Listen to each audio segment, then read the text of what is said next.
The state of education in southern Arizona, a conversation calling for change. This is a crisis. We are in an absolute crisis for not just education, but for our economy, for the success of our community. Proposed cuts to higher education, what it could mean for struggling students. Any increase on tuition, it would be hard to stay in school. This is Arizona Week.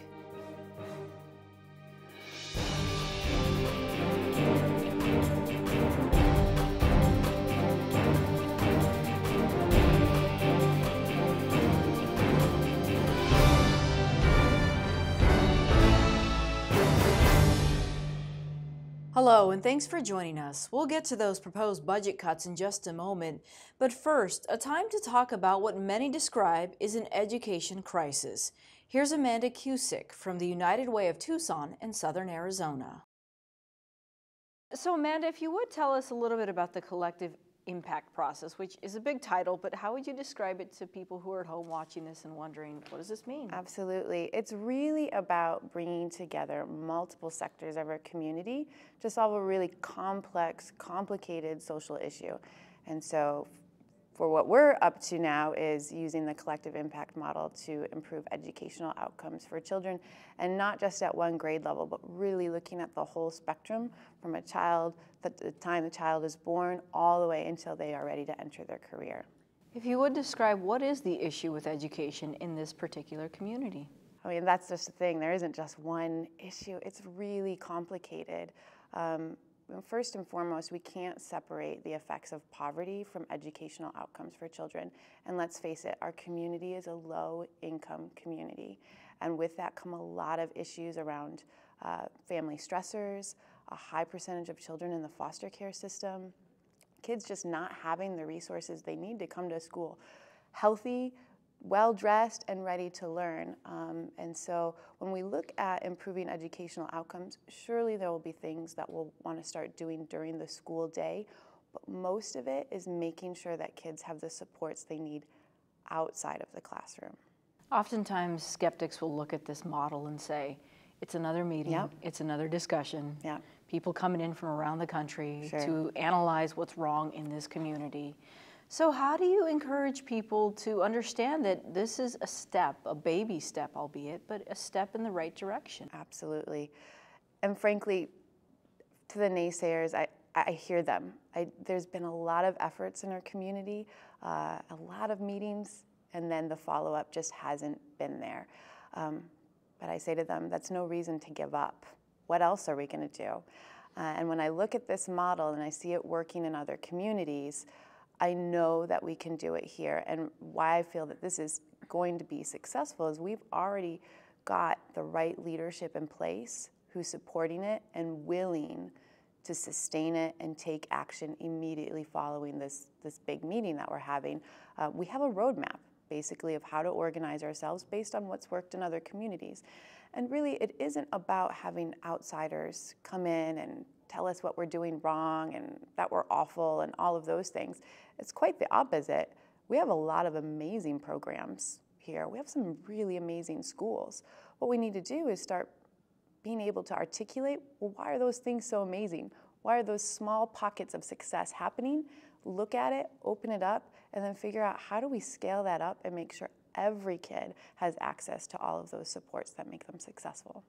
It sounds like there's a lot at stake here. If they're really passionate about being part of the solution, if they really care about education, there's one thing we all have to do, and that's remove blame from the conversation. For too long, our community, in fact the nation, has blamed the K-12 system for its failures, or we blame parents for not being as participatory in their child's success.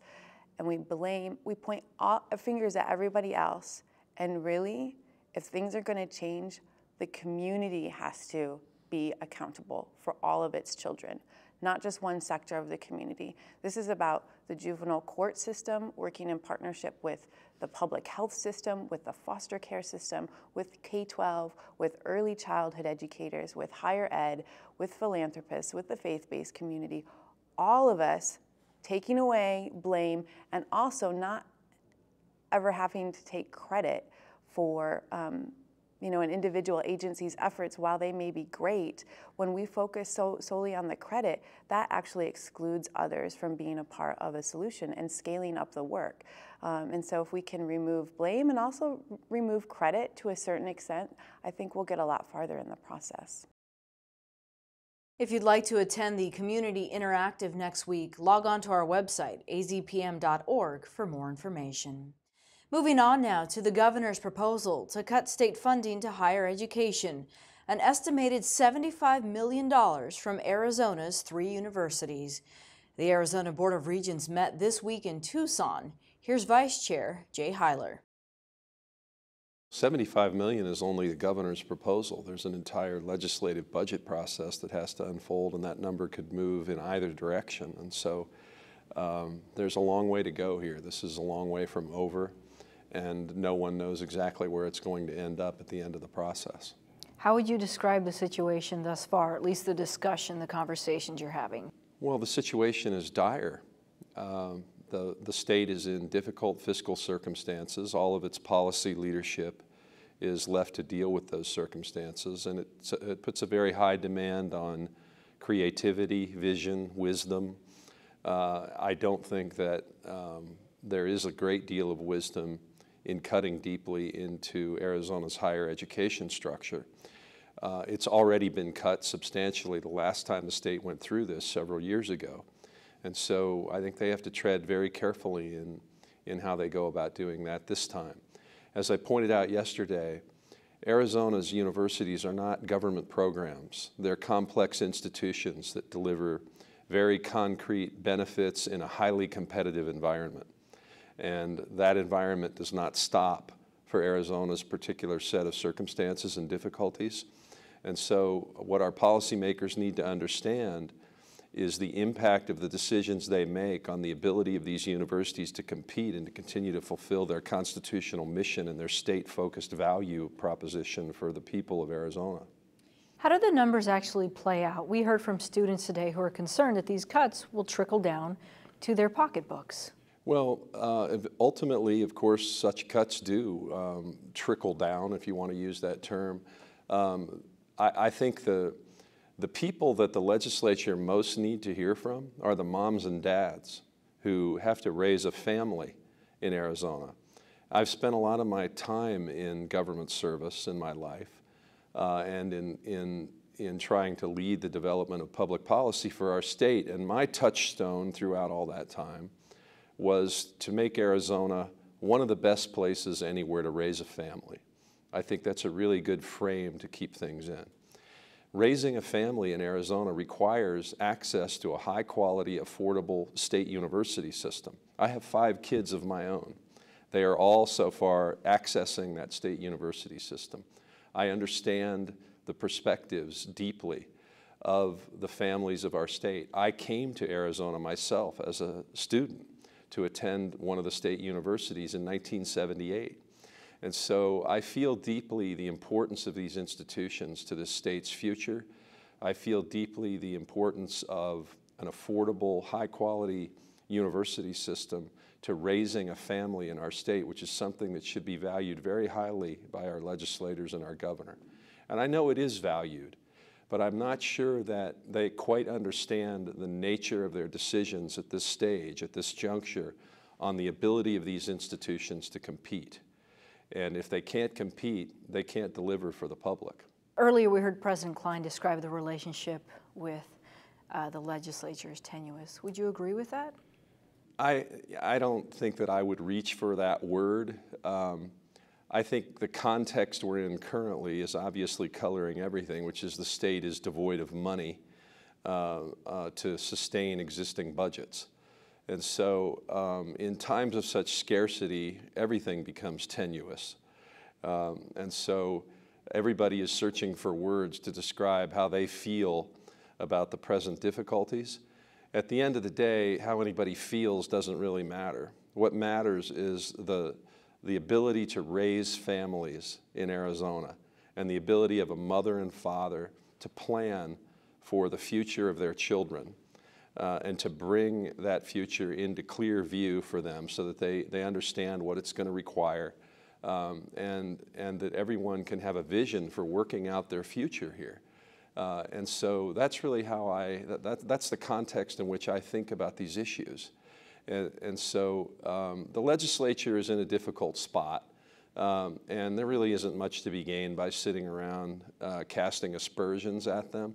What's necessary is to try to make them understand the impact of their decisions. Eileen Klein is the president of the Arizona Board of Regents. She said the board is trying to work with the legislature, but described the relationship as tenuous. So we're at a different point in time in the relationship between the state and the public university system. I think maybe in days past it was almost taken for granted that universities would be funded, and it was understood what the value proposition is of higher education. And it's clear that we have a new generation of legislators who have multiple competing demands for general fund resources, and that public universities have to make the case about why higher education needs to be a priority for the state of Arizona and funding from the state general fund. You acknowledge that cuts are in fact coming. It's not something that you weren't expecting, but you're asking that they be minimal. At this point, how realistic do you think that request is?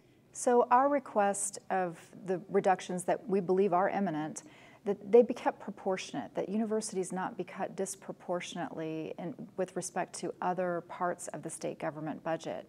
Unfortunately, public universities are one of the last remaining areas of the state budget that's not protected by either voter mandate or constitutional protections, even though we are constitutional entities. So it winds up leaving the universities in a place where they're almost the first choice now, or the first option policymakers go to. And we want to reverse that. We want to make sure that the funding for public higher education is respected, and that certainly in the short term, as the state has some challenges, we recognize some reductions must be made, but they can't be out of proportion. And likewise, as the state budget begins to grow again, universities need to be included in that funding support. So as revenues come back, we need to see additional funds provided to the public universities. There is no way we can achieve the state objectives around economic growth and opportunities for all individuals if we don't have a strong public higher education system. What is the plan moving forward, maybe immediately, and I say that in the next year or so? So immediately, our goal is to work with policymakers to make sure that the budget reductions are kept to a minimum. So it's not so much that the 10% represents an enormous hardship. Certainly tough choices will be made. The challenge with the 10% proposed budget cuts are that they come on top of already having lost over $400 million in state revenue over the past several years. And ultimately that has resulted in some very painful cost shifts to students and to their families. It's simply not sustainable. So in the short term, the point is to keep the budget reductions to a minimum, to make sure they're of limited duration, and that the university leadership has the flexibility to implement the cuts in a way that will be of the least amount of harm to students. At the same time, the Board of Regents will be evaluating tuition proposals over the next several months and working very hard to make sure that tuition doesn't become the backstop for the state's fiscal challenges. Today you heard from some of those students, primarily graduate students, talking about how if this continues as it is, they won't have these opportunities in the future.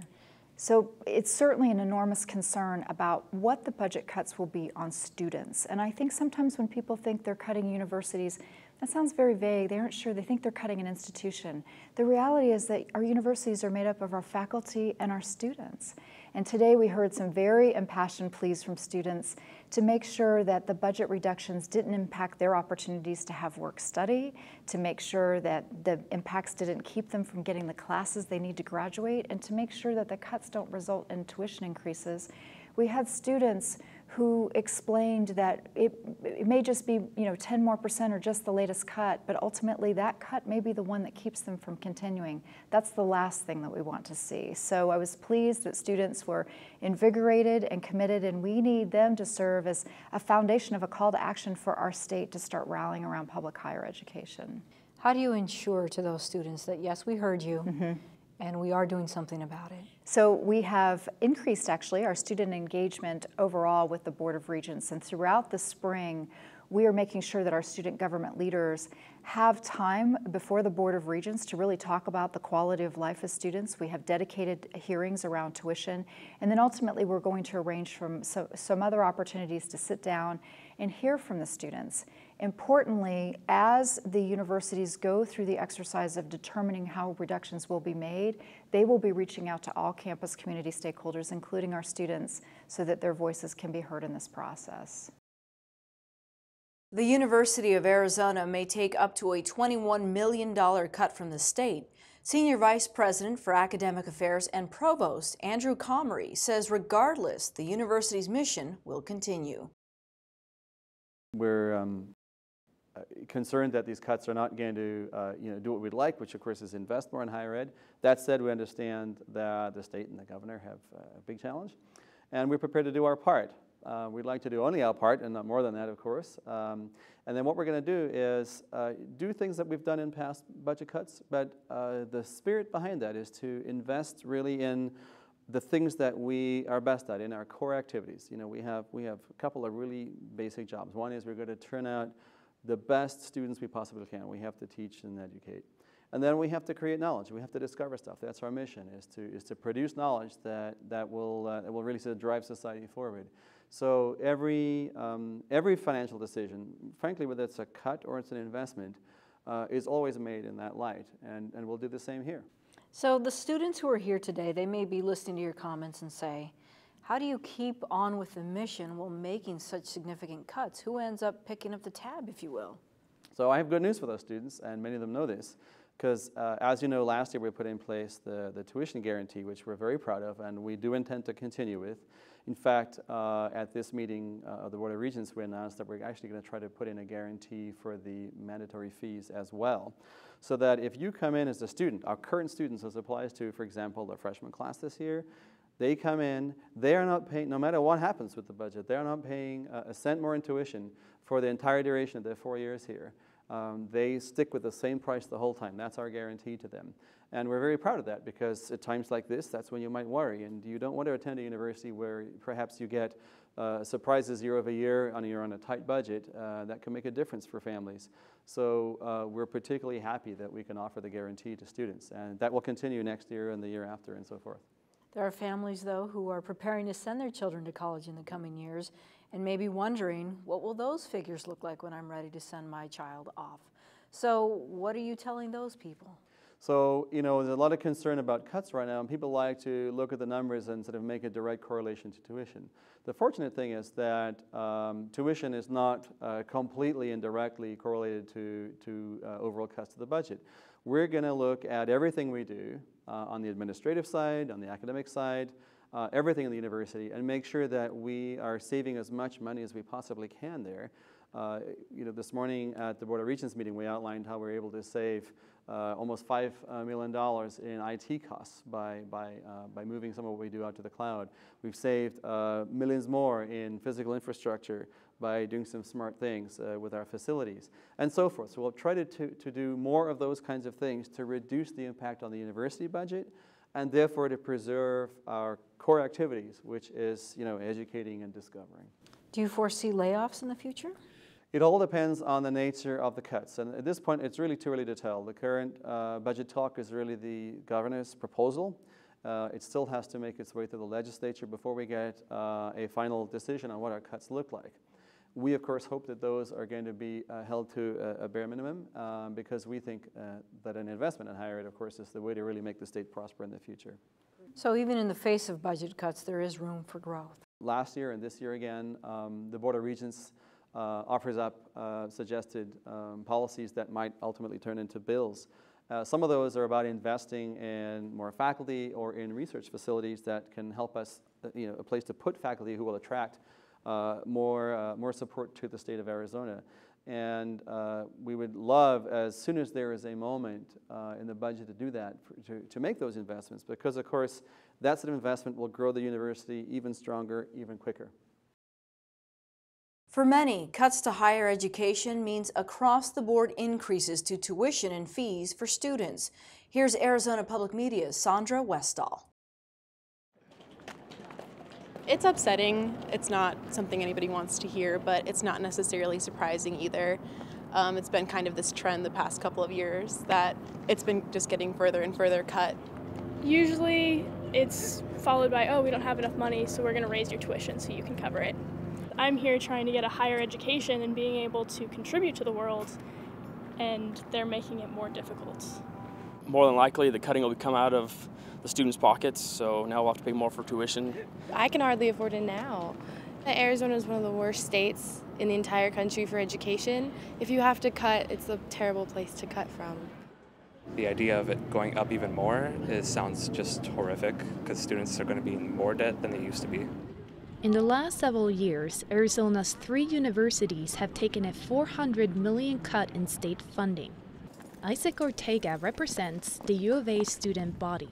First thing I thought of was, wow, that's roughly $22 million that are going to have to taken out some way, somehow from our students, whether it be through tuition or whether it be through the services or academia they come to expect from the University of Arizona. Our students feel those cuts probably more than anyone. Students like 21-year-old Mercedes Galarza, a U of A junior. So I pay for college through the use of the Pell Grant provided by the government, and then less than half is paid for by university grant. I'm also paying it through loans. You know, I was trying my best to not take out loans, but you know, I ended up having to do it. So it's kind of like a situation where either I stay in school and take out that loan or drop out, and that kind of wasn't what I wanted to do. My freshman year, it would cover my tuition, and I would always have like maybe $400 left over or $500 to like use on books, but apparently it was different this year. I had even less money to cover for tuition. Definitely not getting that little extra money back last semester was hard. Going to college is something that's almost seems like a dream, especially to students in struggling families like I came from. So far, my experience here at the U of A has been awesome, just because I love school, but it's not anything near what it's like in the movies for me. And make some of the pasta that I made last time.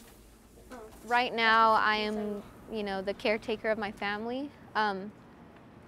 Unfortunately, my mom can't work right now, so it's up to me to take care of my mom and my sister. So I've had to take up multiple jobs while I'm in school, full-time student. Usually after every paycheck, I have, if I'm lucky, over $30. Half of that goes to gas, and then whatever's left over is kind of carried on for another 2 weeks until I get paid again. It'll be done in like 2 minutes. Many times I've felt like it would be just easier if I drop out and find a full-time job that, you know, pays better than minimum wage to help support my family.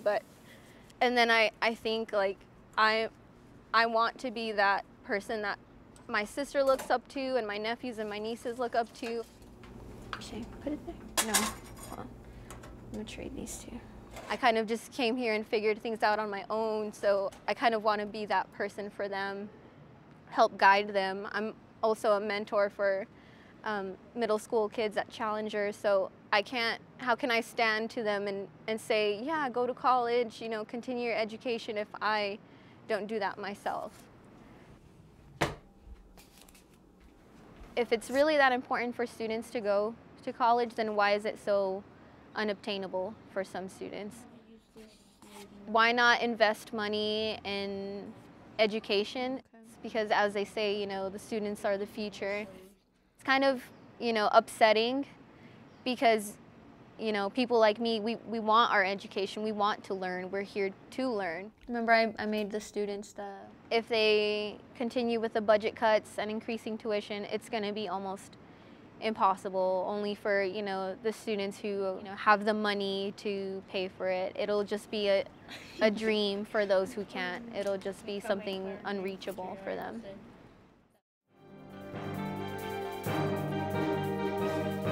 Sandra Westall here with me now. She's joined by reporter Vanessa Barchfield, both here at Arizona Public Media. Lady, thank you so much for being here. Let's get right to Sandra and the story of Mercedes and this painful decision she may have to make in the near future, as she said. Right. Mercedes is definitely a student here that is struggling. She told me that she spends a lot of time at the university's libraries because she doesn't have internet at home.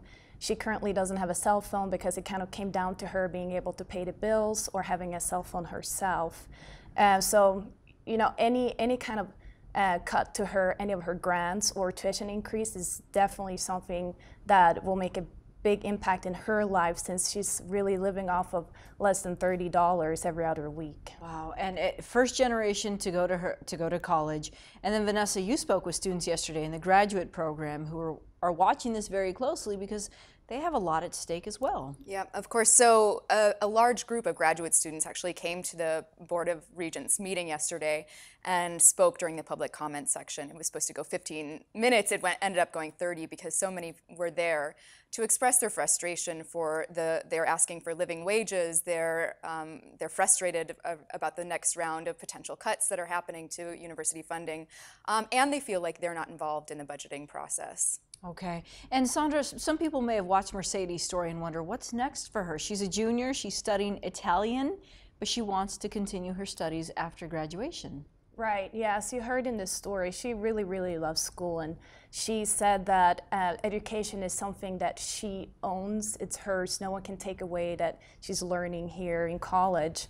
And her dream is really to continue school if that's possible for her two years down the road to go to graduate school.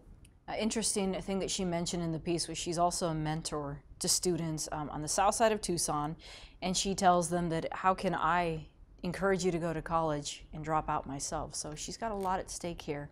And Vanessa, the students that you spoke with yesterday, you saw they also got the attention of one of the regents in particular. They're planning a trip to the state capitol next week. Yeah, the Graduate Student Council is organizing a trip up to meet with several legislators, both Republican and Democrats, really to express their opinions on the cuts. Okay, and as we heard Regent Hilar say, a lot more to come on this. No timetable and no real numbers answer. All right, ladies, thank you so much. Sandra Westall for your story about Mercedes. Vanessa Barchfield for your reporting at the Arizona Board of Regents. All right, and that's our program. Thank you so much for joining us. For all of us here at Arizona Public Media, I'm Lorraine Brigetta.